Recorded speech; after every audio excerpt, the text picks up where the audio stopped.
अयोध्यापुरी महाराज चक्रवर्ती सम्राट दशरथ जी के समीप प्रसंग चल रहा है। मंथरा की प्रेरणा से कैकेयी जी के हृदय की गति पलट गई। जो सदैव राम प्रेम में मगन रहती थी, ऐसी मंथरा ने शिक्षा दी कि हाहाकार मच गया। सुबह प्रातःकालीन राज्याभिषेक होगा, राम जी राजा बनेंगे, आनंद बधावा। मंथरा की प्रेरणा से कोप भवन में जाना कल चर्चा हो गई। महाराज दशरथ जी बहुत प्यार करते हैं कैकेयी जी से। बड़ा विनम्र स्वभाव, बड़ा प्रेमी स्वभाव कैकेयी जी का है। इसीलिए ये सूचना देने के लिए हर्षित होकर, आनंदित होकर जा रहे कि कल जो है हमारे प्राणाराध्य राम का राज्याभिषेक होगा। सबसे पहले सूचना कैकेयी जी को देते हैं। महाराज आनंद में मगन होकर जा रहे। महल में प्रवेश करते ही ऐसा लगा कि कुछ अशुभ हो रहा है। एक उजाड़ सा अनुभव, सब शांत। जो दास क्या है, क्या हो गया? महल में कोई मंगल नहीं, कोई, क्योंकि प्रवेश करते ही कैकेयी जी स्वागत के लिए आ जाती थी। कहां है? कोप भवन। कोप भवन सुनते डर गए महाराज। क्या ऐसा अपराध हो गया? कोप भवन में क्यों? वहां गए तो देखा आभूषण बिखरे हुए हैं, मोटे पुराने कपड़े पहने कैकेयी जी पड़ी हुई। कहा प्रिय, किसने ऐसा अपराध कर दिया? यदि कोई देवता भी जो अमरत्व को प्राप्त है उसने अपराध किया है, तो उस अमरत्व की प्राप्त देवता का भी नाश करने की सामर्थ्य मुझ में है। ये देवराज इंद्र को सुरक्षा प्रदान करते महाराज दशरथ। देवासुर संग्राम में स्वयं आप रहे। और यदि कोई राजा तुम्हारा अनिष्ट चिंतन किया है तो उसको कंगाल बना देंगे। आदेश करो तुम। क्या? कैकेयी जी ने कहा आप केवल बड़ी बड़ी बातें करते हैं। हमें पता है आप मीठी मीठी बातें से हमें रिझाते हैं। आपको करना कुछ है नहीं। आप बोलिए ना, आप बोलिए। प्राण मांगो, अभी मैं प्राण दे दूं। मैं 100 बार राम की शपथ खा के कहता हूं, तुम जो मांगोगी मैं दे। अब उठिए। आपको याद है आपने कहा था कि 2 वरदान आपको देंगे। अच्छा, तो तुम्हारा मान करना, रूठ जाना ठीक ही है, क्योंकि मेरा भूलने का स्वभाव। तुम 2 की जगह 4 वरदान मांग लो। नहीं, हमें 4 नहीं, बस 2 ही चाहिए। बोलो क्या चाहिए? हमें लगता है आप दे नहीं पाओगे। तो तुम्हें राम की शपथ पर भी विश्वास नहीं? मैं राम की कसम खा के कहता हूं, जो मांगो अभी दे दूंगा, अभी। तो महाराज, मेरा पहला वरदान भरत का राज्याभिषेक, और दूसरा वरदान तापस वेश, विशेष उदासी, 14 वर्ष राम वनवासी। राम को 14 वर्ष का उदासीन स्वरूप धारण करके तपस्वी वेश में वनवास करना। महाराज तो एकदम व्याकुल। ये क्या मांग लिया? ये तुम कहीं दिल लगी तो नहीं कर रहे हो? विनोद तो नहीं कर रहे हो? मेरा राम तो शत्रुओं को भी प्रिय है। फिर ऐसा कौन सा अपराध राम ने कर दिया जिसके लिए तूने ऐसी कठोर बात मांग ली? तुम्हारे हाथ जोड़ता हूं, तुम एक बार कह दो कि मैंने मजाक किया है। उनका महाराज कह रही थी आप दे नहीं पाओगे। मांग लो मांग लो मांग लो। तो तुम क्या समझते हो हम तुमसे चबेना मांग लेंगी? वरदान में चबेना मांग लेंगी? किसके बल पर बोल रहे थे? सत्य प्रतिज्ञ रघुवंशी होते हैं, सुनते चली आई हैं।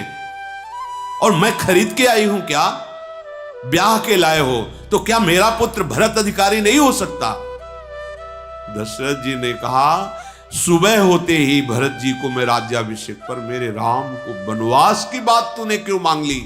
क्या अपराध किया राम ने? तो तुम ऐसे ही कह रहे थे ना, देना देना।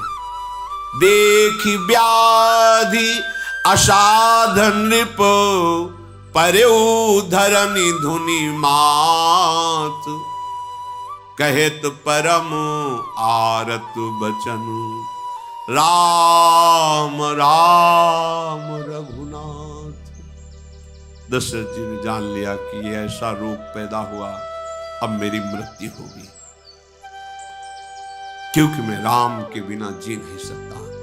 राम राम रघुनाथ मूर्छित हो। फिर कैकेयी जी देखा कि महाराज का शरीर शिथिल व्याकुल, जैसे कोई कल्प वृक्ष को उखाड़ के फेंक दे, ऐसे महाराज तड़प रहे हैं। कैकेयी जी कठोर वचन बोली मानो जहर भरे हुए। हम समझ रही थी ऐसा ही करना था आपको ये दिखावा, तो मांग मांग किसके बल पर आप बोल रहे थे? महाराज गाल फुलाना और हंसना एक साथ नहीं हो सकता। दुई की हुई एक समय भुआला, हंसब ठठाए फुलो गाला। या तो गाल फुला लो या ठठाकर हंस लो। अर्थात दानी कहलाना, सत्य प्रतिज्ञ कहलाना और फिर पीछे इस तरह का व्यवहार करना, ये एक साथ नहीं हो सकता। या तो प्रतिज्ञा छोड़िए और जगत में उपहास के पात्र बनिए। ये रघुवंशी सत्य प्रतिज्ञ नहीं है। अरे सत्य के लिए तो शरीर, स्त्री, पुत्र, धन, वैभव तिनके के बराबर छोड़ दिया जाता है। ये स्त्री की भांति ये आंसू बहाना, रोना, ये सब कैकेयी ऐसे मर्म वेदी वचन। महाराज ने कहा आप कुछ बोल, तो कुछ भी बोल, तेरा दोष नहीं है। मैं समझ गया हूं तेरे ऊपर वो पिशाच लगा है जो मुझे मार डालेगा, क्योंकि अब तू समझाने से भी समझ नहीं रही। मुझे पक्का पता है कि भरत को राजपद नहीं चाहिए, क्योंकि वो राम प्रेमी है। ये मेरा ही कोई प्रारब्ध आया है जो तेरी बुद्धि में बैठ करके मुझे भोग भोगवा रहा है। पर एक बात सुन ले, तेरी उजाड़ी हुई अयोध्या फिर बसेगी, राम ही राजा होंगे और भरत उनके सेवक बनेंगे। पर तू ये समझ, तेरा कलंक और मैं नहीं रहूं। ये जो तेरा कलंक है ना, ये बढ़ता चला जाएगा, पर मैं नहीं रहूंगा। नहीं तुझे बताता कि देख तेरे किए हुए का परिणाम क्या है। अभी हमारे सामने से तू चली जा। कैकेयी जी वैसे ही खड़ी। फिर महाराज बदले, तेरे हाथ जोड़ता हूं, एक बार तू फिर कह दे कि मैं केवल परीक्षा के लिए आपसे ऐसा कह रही थी, अभी मेरे प्राण संचलित हो जाएंगे। हाथ जोड़कर करोड़ों प्रकार से विनय करते हुए महाराज समझा रहे हैं। कैकेयी जी में कोई फर्क नहीं पड़ रहा। महाराज बार बार राम राम रट बिकल भुआलू, जनु बिनु पंख बिहंग बिहालू। हा राम ऐसा भूमि में पड़े हुए बिकल, जैसे किसी पंछी के पंख काट दिए गए हो और वो बिकल हो गया हो। दशरथ जी भगवान सूर्य को मना रहे कि आप सुबह मत करना, आप हमारे वंश के पुरखा हो। रघुवंश सूर्यवंश है। हे भगवान भुवन भास्कर, तुम प्रगट ही मत होना, सुबह मत होने पावे, रात ही बनी रहे। क्योंकि सुबह होते ही जो राज्य तिलक का समय था, वनवास का, इसने वरदान में, और राम सुनेंगे तो रुकेंगे नहीं, सुबह ही ना हो। विलाप करके महाराज रुदन कर रहे हैं। और राजद्वार पर वीणा, बांसुरी, मृदंग, शंख ध्वनि, नगाड़े की ध्वनि हो रही, क्योंकि प्रातःकालीन राज्याभिषेक है प्रभु श्री राम का। सूत मागध बंदीजन बिरदावली का गान कर, वो सब सुनाई दिया तो राजा के हृदय में जैसे बाण लगा हो। कोई भी मंगल साज अच्छा नहीं लग रहा। राजमंत्री, राज सैनिकों की भीड़ है, महाराज की जय हो। सब विचार कर रहे कि सूर्य उदय होने को हुआ, अवधपति महाराज दशरथ अभी तक बाहर नहीं आए। आज तक ऐसा कभी नहीं हुआ, क्योंकि रात्रि के पिछले पहर में ही महाराज जग करके अपनी दिनचर्या करते हैं। फिर आज तो राम जी का राज्याभिषेक था, आज ऐसे कैसे हो सकता है कि महाराज इतना विलंब कर दिए। महाराज के बिल्कुल हृदयस्थ मंत्री हैं सुमंत्र जी। सब ने प्रार्थना की आप तत्काल महल में जाइए, जी घबरा रहा है, ऐसा लग रहा है कुछ अमंगल हो गया है। सुमंत्र जी जैसे ही प्रवेश किए तो ऐसा लग रहा है महल काट खाएगा। एक एक कदम भययुक्त पड़ रहा है। देखा कि विषाद ने डेरा डाल दिया, कहीं कोई शुभ सूचना नहीं मिल रही। जिससे पूछते हैं वो सर झुकाकर आंसू बहा देता है। दास दासियां, सुमंत्र जी का हृदय दहल, कुछ तो हुआ है। सेवकों ने इशारा किया है कोप भवन की तरफ। अब तो और होश, अब यहां क्या हुआ? महाराज तो राम का राज्याभिषेक करने वाले अभी हैं। यहां देखा तो कैकेयी सिंघनी की भांति जैसे अपने शिकार को अधमरा करके छोड़ दे, फिर सिंघनी देखे, ऐसे कैकेयी जी देख रहे महाराज तड़प रहे। जय जयकार हुए ध्यान ऋष महाराज की। ये क्या, ये मैं क्या देख रहा हूं? प्रभु आप ऐसे जमीन पे पड़े, ऐसे असहाय पुरुष की तरह, क्या है?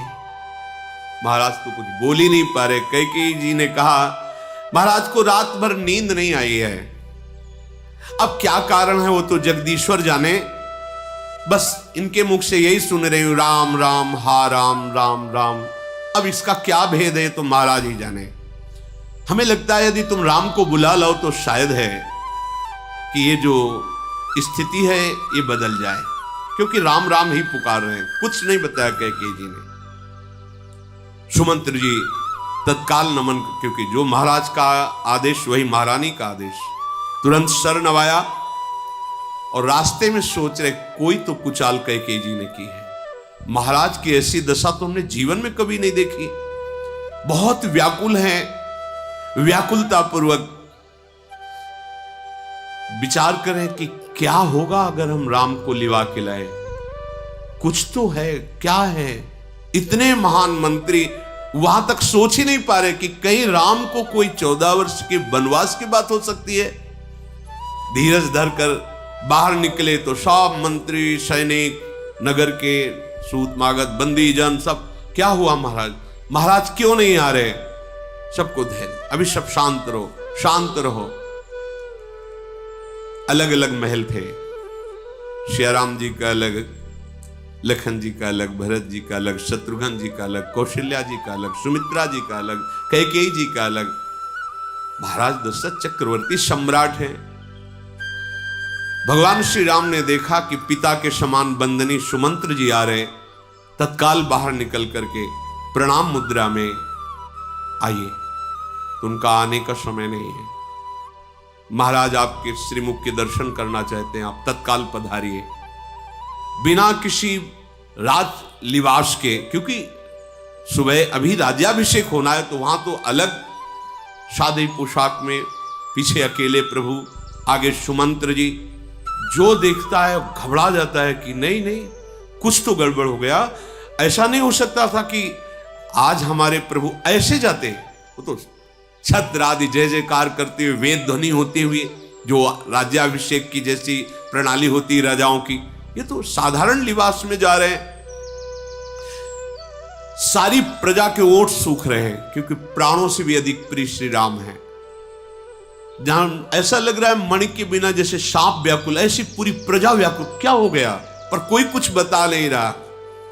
प्रभु ने जाके देखा महाराज की दशा, और कैकेयी मां की तरफ देखा तो जैसे सिंघनी क्रोध से देख रही शिकार की तरफ, ऐसे दशरथ जी की तरफ महाराज दशरथ की मानो अंतिम घड़ियां चल रही हूं, ऐसी स्थिति है।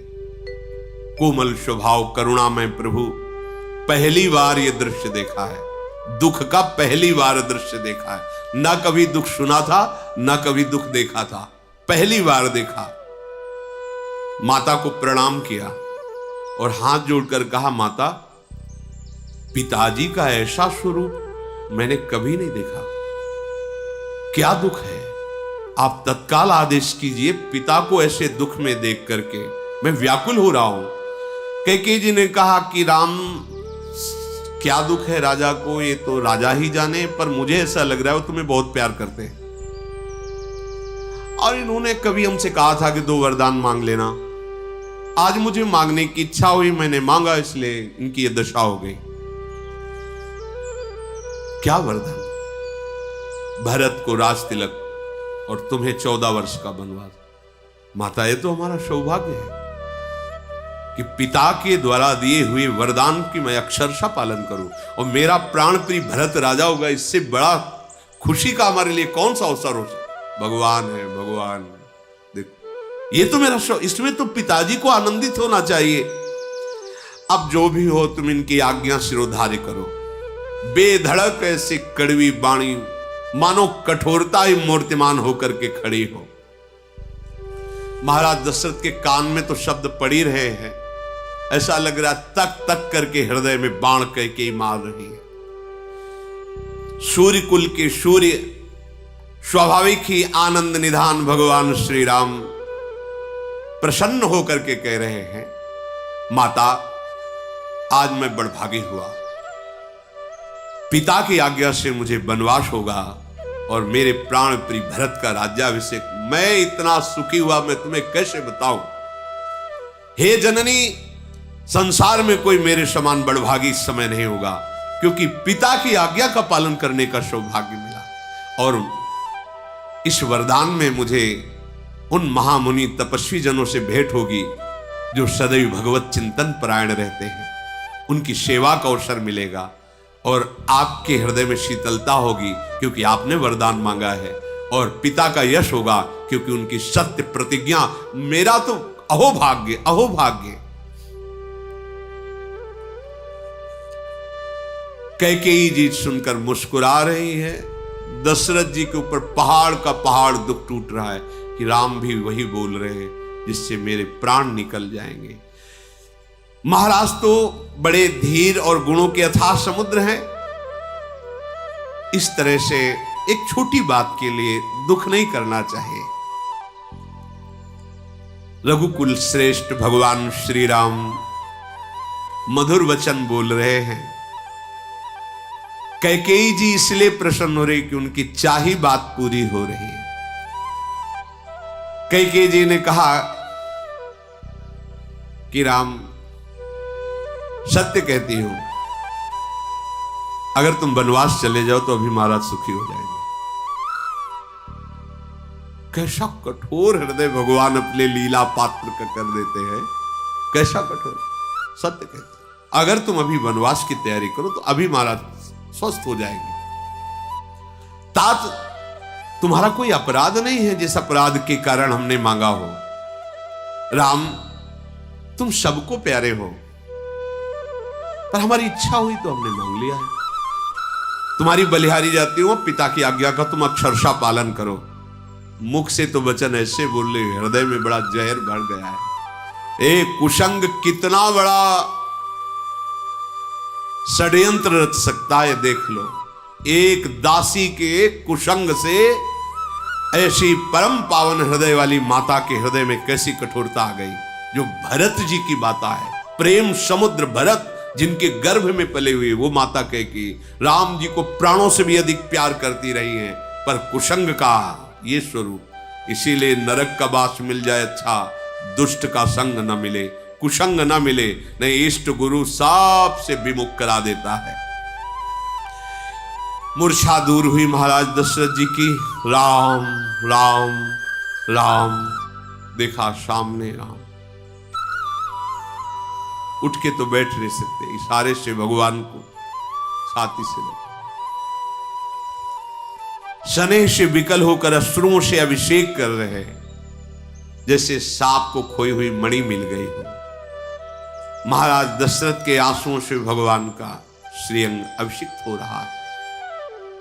बोलना चाहते हैं, कुछ बोल नहीं पाते हैं। हृदय से लगाए ब्रह्मा जी को मना रहे हैं कि कुछ ऐसा कर दो, मेरे राम की बुद्धि बदल जाए और वो मेरी ये वरदान वाली बात ना माने। फिर महादेव जी को कहते हैं, सदैव आज तक आपने हमारे जो जो मन में आया है वो सब किया है। हे शिव, हे आशुतोष, हे औढ़रदानी, कृपा करो अपना सेवक जानकर और मेरे राम के हृदय में प्रेरणा कर दो कि मेरी बात वो ना माने,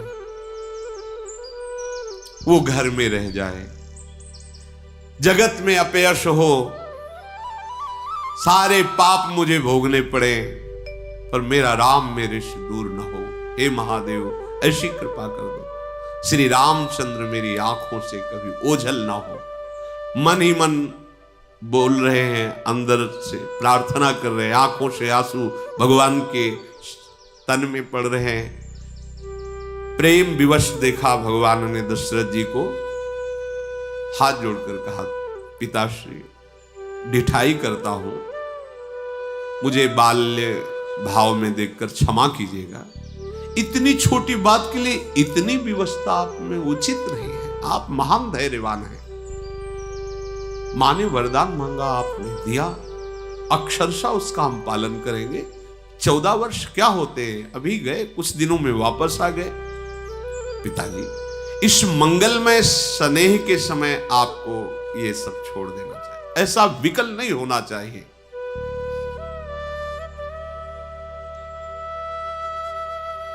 प्रभु का एक एक रोम पुलकित हो रहा है। पिता की आज्ञा पालन करने के उत्साह में दशरथ जी की एक एक श्वास जैसे कोई आग में जल रही हो। उनका पृथ्वी तल पर आज हमारा जीवन धन्य हो गया। राम जी बोले, आप हमारे प्राण प्रिय हो महाराज, आपकी आज्ञा प्राणों से भी अधिक प्रिय है। आप धैर्य धारण करो, आपकी आज्ञा पालन करने का अवसर मिला, मैं शीघ्र आऊंगा। अब जाकर के माता के पैर पड़कर और मैं वन की तैयारी करता हूं। महाराज के हृदय से प्रभु प्रगट में से अपने को छुड़ाया, चरणों में प्रणाम किया और निकल पड़े। ये बात बिजली की तरह दौड़ गई पूरी अयोध्या में कि ये तो क्या हो गया, कैकेयी जी ने 14 वर्ष का वनवास मांग लिया भगवान श्री राम का। जो सुनता है वो ऐसे जैसे किसी वृक्ष को काट दिया, ऐसे धड़ाम से गिर जाता। अयोध्यावासी भगवत प्रेमी महात्मा है सब, नर नारी बालक वृद्ध। राम को 14 वर्ष का वनवास, हा राम, सब गिर पड़ते। विषाद पूरी अयोध्या में मानो डेरा डाल दिया, किसी को धैर्य नहीं है। भरत जी का राज्याभिषेक, राम जी का 14 वर्ष का वनवास, कैकेयी जी ने वरदान मांग लिया है। जहां तहां लोग एकत्रित होकर के, यद्यपि पूज्य पद पर कैकेयी जी पर सब गालियां दे रहे हैं अयोध्यावासी।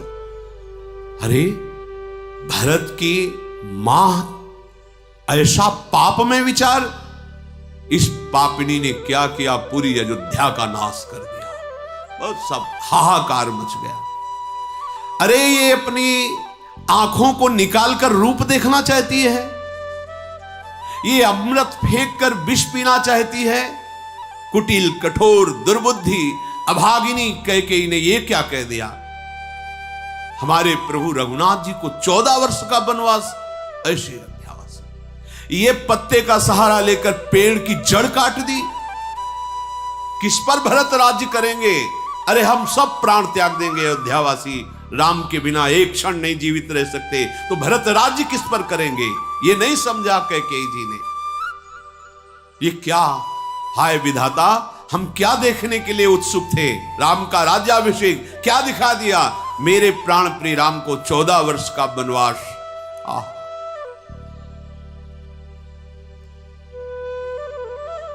हमें पता है विधाता तू कैकेयी की आड़ में हम सबको महान दुख तो ही दे रहा है। कोई माथे पे हाथ रख के बैठा रो रहा है, कोई जीभ को दांतों तले दबा करके कि अब बोलने की क्या बात रह गई, रो रहा है। कोई कह रहा है हाय मेरे सारे पुण्य नष्ट हो गए, अगर मेरे पुण्य प्रताप होते तो मैं देखता कि राम राजा बनेंगे। चंद्रमा चाहे शीतल किरणों की जगह आग की चिंगारियां बरसाने लगे, अमृत चाहे विष के समान हो जाए, पर भरत जी कभी राम जी से विमुख नहीं हो सकते। ये कैकेयी कैसे मानती है कि राम का वनवास होगा और भरत का राज्याभिषेक। भरत कभी ऐसा नहीं चाह सकते। जो कुल की बड़ी बूढ़ी माननीय स्त्रियां गुरु के समान पूज्य थी, उन लोगों ने सलाह की और कैकेयी के समीप गए, हृदय से लगाकर, यद्यप सबका हृदय जल रहा, पर कैकेयी को हृदय से लगा के कहा, जो बड़ी पूज्या, जैसे वशिष्ठ जी की पत्नी श्री अरुंधति जी आदि आदि बड़ी पूज्या, मान्या, वयोवृद्धा, ज्ञान वृद्धा समीप गई और कहा, कैकेयी जी आप तो कहती थी राम भरत से भी अधिक मुझे प्राण प्यारे हैं, क्या तुम ये झूठ बोलती थी? पूरी अयोध्या जानती है कि कौशल्या से भी अधिक प्रेम राम का आपके प्रति था। ये क्या कौन सा अपराध राम ने कर दिया, आप बताइए हमें। कहीं तुम्हें सवतिया डाह तो नहीं हो गया है कि कौशल्या पुत्र होने के कारण राम को तुम वनवास दे रही हो? क्या कौशल्या जी ने कभी कटु वचन भी तुम्हें बोला है? ये तुम सारी अयोध्या को क्यों मार रही हो? क्या सीता जी प्रभु राम के बिना यहां रह सकती हैं या जी सकती हैं? क्या लक्ष्मण प्रभु राम के चरणों से एक क्षण के लिए भी विलग हो सकते हैं? क्या यह अयोध्यापुरी बिना राम के जीवित रह सकती है? क्या बिना राम के भरत राज्य पद स्वीकार कर सकते हैं? क्या बिना राम के महाराज दशरथ के प्राण रह सकते हैं? क्यों उजाड़ रही पूरी अयोध्या के सौभाग्य को? हाथ जोड़ती हूं, कलंक मत ले। ठीक है, अगर तेरी यही इच्छा है तो भरत का युवराज पद होगा, पर राम को वन में जाने का क्या काम? राम राज्य के भूखे नहीं हैं, वो धर्म को धारण करने वाले हैं, कोई भी विषय उन्हें परास्त नहीं कर सकता। इसलिए मैं तुमसे प्रार्थना करती हूं, यदि तुम्हें ये बर्दाश्त नहीं हो रहा कि राम महल में रहे, तो अरुंधति जी ने कहा गुरु भवन में रहेंगे, कभी महल में नहीं आएंगे। भरत को राजा बना दे, गुरु भवन से बाहर नहीं निकलेंगे राम जी। पर वनवास के लिए तू क्यों कह रही है? अगर तू मेरी बात नहीं मानी तो तेरे हाथ में कुछ नहीं लगेगा, तेरा दुर्भाग्य प्रकट होगा, संसार तेरी हंसी उड़ाएगा। राम शरीखा पुत्र वनवास के योग्य है? जल्दी उठ और तैयारी कर, भरत का राज्याभिषेक होगा, राम का वनवास नहीं। वही उपाय कर जिससे महाराज सुखी हो और तुम्हारे सौभाग्य का वर्धन हो। वयोवृद्ध, ज्ञान वृद्ध, ये जो माताएं आई हुई थी अयोध्या से, ये ऐसी बस तनिक भी कैकेयी जी के मन में कोई फर्क नहीं, बेरुखी होकर इससे देखते, कोई बात ऐसी क्रोध भरी दृष्टि से देख रहे मानो बाघिनी हिरनियों को देख रहे हो। सब एक दूसरे की तरफ फेरी, बोले रोग असाध्य है, ये ठीक होने वाली है, ये मंद बुद्धि अभागिनी अब हम सबका विनाश करा के ही रहेगी। दैव ने नष्ट कर दिया कैकेयी का बहाना लगाकर, हम सब मारे गए, राम विमुख हो जाएंगे। सब वो कठोर वचन बोलती हुई कैकेयी के पास से चली। सभी नगरवासी विषाद में हैं। तो महाराज रघुनाथ जी तो ऐसे प्रसन्न हुए जैसे राज्याभिषेक के समय कोई अन्य प्रसन्न होता है। महाराज प्रसन्न नहीं हुए राम जी।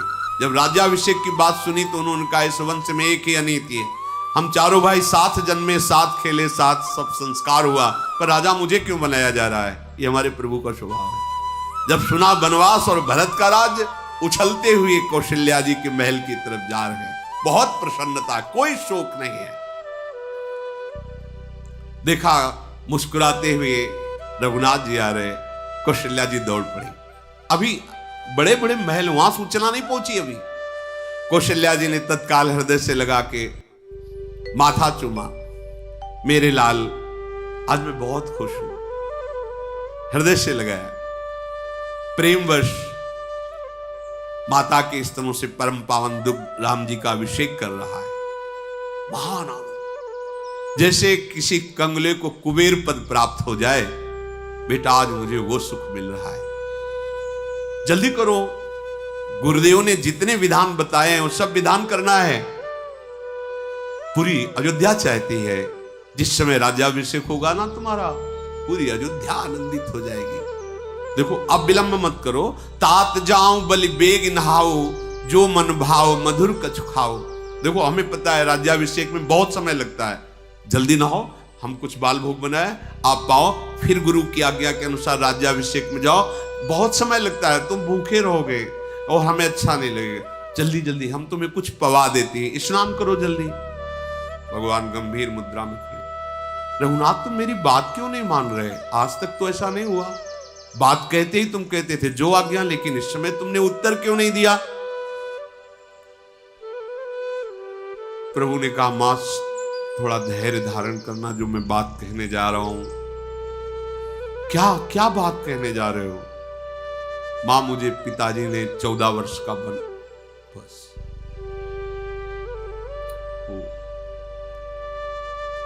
ये सब महान भगवत प्रेमी महात्मा है जो दशरथ जी बने हैं, जो कौशल्या, ये भगवान श्री हरि से ऐसा प्रेम किया कि अखिल कोटि ब्रह्मांडों के पिता को पुत्र बना दिया। इनके प्रेम का वनवास पिता ने मूर्छित हो गई, प्रभु ने संभाला। मां, तुम इतना दुखी मत हो, 14 वर्ष ऐसे ही बीत जाएंगे। मैं लौट करके आपके चरणों में फिर बैठूंगा, आपके श्री चरणों का दर्शन मैं करूंगा। पर आप यदि ऐसे दुखी होंगी तो मेरा साहस कैसे मुझे साथ देगा? बड़े नम्र मधुर वचन मां को हृदय से लगा के बोल रहे हैं, पर कौशल्या जी के हृदय में तो जो ज्वाला जली अग्नि की। बहुत गंभीर स्वभाव माता कौशल्या जी का, बहुत गंभीर स्वभाव, हास परिहास किसी भी तरह कुछ नहीं, महान गंभीर भगवान की मां है। जैसा यशोदा जी का स्वभाव वैसा कौशल्या जी का स्वभाव, बहुत मृदु स्वभाव। थर थर कांप रहा है शरीर कौशल्या जी का। बहुत धैर्य धारण किया, हिम्मत की, गदगद वाणी से कहा, पुत्र तुम तो महाराज को प्राणों से भी अधिक प्रिय हो। मैंने जब सुना है तो तुम्हारी चर्चा ही करते मेरे पास बैठे रहे, मेरा राम ऐसा, मेरा राम ऐसा। तुम्हारे द्वारा ऐसा कौन सा अपराध हो गया जो तुम्हें 14 वर्ष का वनवास? कहां तो राज्याभिषेक का समय और कहां वनवास की बात? मुझे सही कारण बताओ। महाराज के मन में तो कभी भी हमने ऐसा तनिक भी अनुभव नहीं किया कि तुम्हारे प्रति थोड़ा भी लघु भाव। हर समय राम ऐसे, मेरे राम ऐसे, इसी में प्रफुल्लित। फिर 14 वर्ष का वनवास कैसे दे सकते हैं? प्रभु कुछ बोल नहीं पा रहे थे तो सुमंत्र जी का पुत्र खड़ा इशारा किया, तो उसने हाथ जोड़ करके बताया कि माता कैकेयी ने 2 वरदान, एक भरत को राजगद्दी, दूसरा श्री राम को 14 वर्ष का वनवास। कौशल्या जी के हृदय की जो दशा हो रही वो तो वात्सल्य समुद्र है। पर हर मां जिसको ऐसा अपने पुत्र से प्रेम हो और वो पुत्र सुखपूर्व, आज तक प्रभु ने दुख सुना ही नहीं, देखने की तो बात, और उनको 14 वर्ष का वनवास, कुछ सुहाई नहीं दे रहा। बस शरीर में कंप है, आंखों में अश्रु है, और राम जी को अपने हृदय से पकड़े हुए। बेटा, यदि मैं कुछ भी बोलती हूं तो धर्म सामने खड़ा है, क्योंकि मैं एक पतिव्रता हूं। पतिव्रता अपने पति के प्रतिकूल वचन बोल ही नहीं सकती। मेरी दृष्टि में राम और भरत दोनों समान हैं। मैं बलिहारी जाती हूं, पिता ने जो आज्ञा की है तुम्हें करना चाहिए। पर यदि पिता ने आज्ञा की है तो पिता की आज्ञा से भी 100 गुना बढ़कर माता की आज्ञा होती है। मैं आज्ञा करती हूं कि तुम वनवास मत जाओ, माना, पिता की आज्ञा सर्वोपरि होती है। पर तुम्हें पता होना चाहिए, तुम शास्त्रज्ञ हो, पिता की आज्ञा से 100 गुना बढ़कर माता की आज्ञा होती है। मैं आज्ञा करती हूं तुम्हें वनवास नहीं जाना। पर यदि जैसा मंत्री पुत्र ने बताया कि माता कैकेयी भी राजी है तो फिर मैं बलिहारी जाती हूं, माता और पिता दोनों यदि राजी हैं तो तुम्हें वनवास जाना ही चाहिए। कैसा धर्म है, कैसा हृदय है। तात केवल पिता की आज्ञा होती तो मैं बिल्कुल जाने नहीं देता। जाओ, सैकड़ों अयोध्याओं से भी बढ़कर तुम्हें सुख प्रदान करने वाला वन बनेगा, ये मेरा आशीष है। जहां तुम रहोगे सदैव आनंद ही आनंद रहेगा। वन के देवता ये माता पिता की तरह तुम्हें दुलार करेंगे। पशु पक्षी वनवासी ऋषि मुनि ये सब तुम्हें सुख पहुंचाएंगे, मेरा आशीर्वाद है। हे रघुवंश के तिलक, ये आज अयोध्या अभागी हुई और वन बड़भागी हुआ, क्योंकि जहां आप जाकर वास करेंगे।